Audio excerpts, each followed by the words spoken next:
I think that there became a point in my life where, the subject is about creativity today, and there's an important component of creativity that is this notion of like self-doubt. And I think it's very human to have self-doubt, and when there's another side to it, is if you just kind of let go of some of that self-doubt. I don't know that I fully have given it up, and it's something that I'm continually kind of trying to find the courage to be fearless. But when I kind of just, there became a point in my life where I was just like, I'm going to just try to be my authentic self. I grew up kind of being a jock, and playing hockey and baseball, and a lot of my identity was channeled around sports. And then that kind of all ended. And I said, well, what does the next chapter look like for me? And, kind of going from high school to college is like a vulnerable state. And I kind of got to reimagine myself. And I really was passionate about architecture and graphic design and interior design.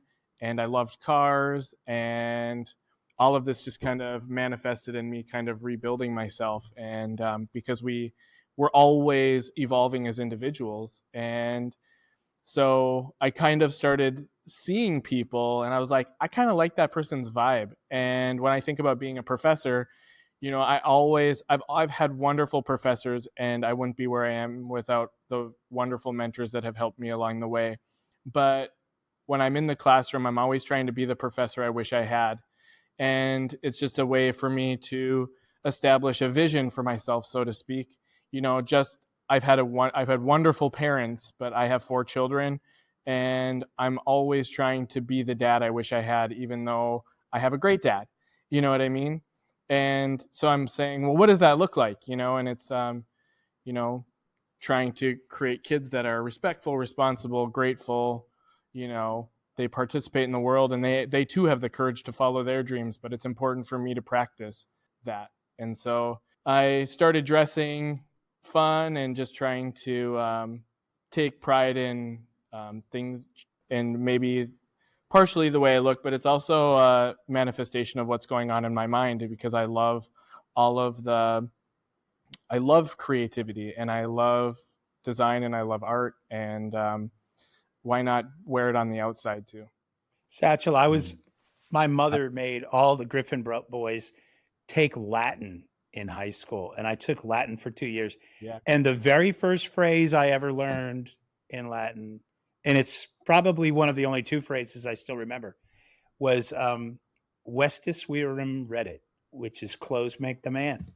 And to your point, I think everybody can relate to the fact that if you look good, if you look in the mirror and you look good, you feel good. And to your point, I love what you were saying about it's a confidence thing. It's a self-esteem thing. And I'm a parent too. And you want to teach your kids to be their authentic selves in a world that is constantly trying to shape and channel them into a box or a label of some kind or another. And it takes a very confident individual to, in the middle of all that noise and influence, just be yourself. So, love that.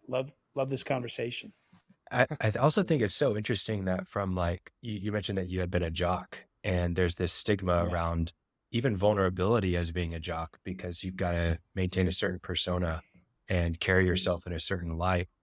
And honestly, it's not that different in terms of the business world. Chris, I'm sure that you're familiar with it, but showing up to a networking event, you've got to talk the talk and walk the walk. And, you don't wear your emotions on your sleeve and different things like that. But as we talk about creativity and even just the vulnerability that you mentioned, Satchel, as you went through a transition and finding yourself, do you think that you're really able to find your creativity and, like you mentioned, Chris, your authentic self without being vulnerable? Well, that's one of the things that when we talk about creativity as a discipline, we have like the creative, that's the individual, and that person is constantly putting themselves out there for judgment. And part of being a designer is being vulnerable. And I don't like to necessarily, when you look at somebody, or you look at me, for example, or you see somebody with purple hair, and you go, oh, you must be creative. And I don't necessarily want to associate creativity as a discipline with people's identity, so to speak. Yeah. And I think that you can dress like this and be creative, but you can also dress like this conceptually and not participate in the process of creativity and or be a maker and be a part of producing the end product, which is also a manifestation of creativity. And so I almost think of it as three parts. There's the individual, and Khalil, your question about, vulnerability and being a creative is that notion of self-doubt, and having the courage to persevere is so, so important, because you need to understand that what you're producing in the exhibit and event world is, we're really creating a conversation starter.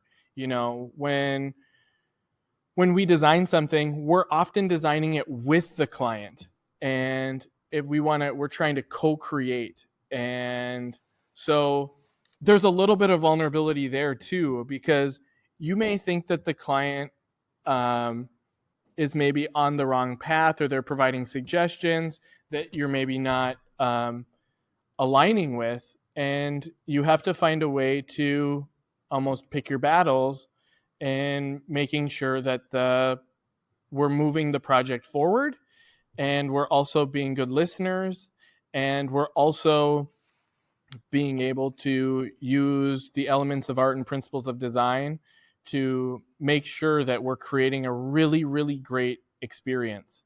And when we are experience builders, there's just so many things to think about. There's the client, and then there's the design team, and then there's maybe a company like Chris's Crew XP that is actually producing it. And we're fulfillment, right? We're not, we don't drive strategic and creative, but you're right. We're the fulfillment team that people turn to. And we're all doing this work so that when we build this machine, somebody can go into the machine, some transformation is occurring, and then they leave constructing meaning that they didn't have before.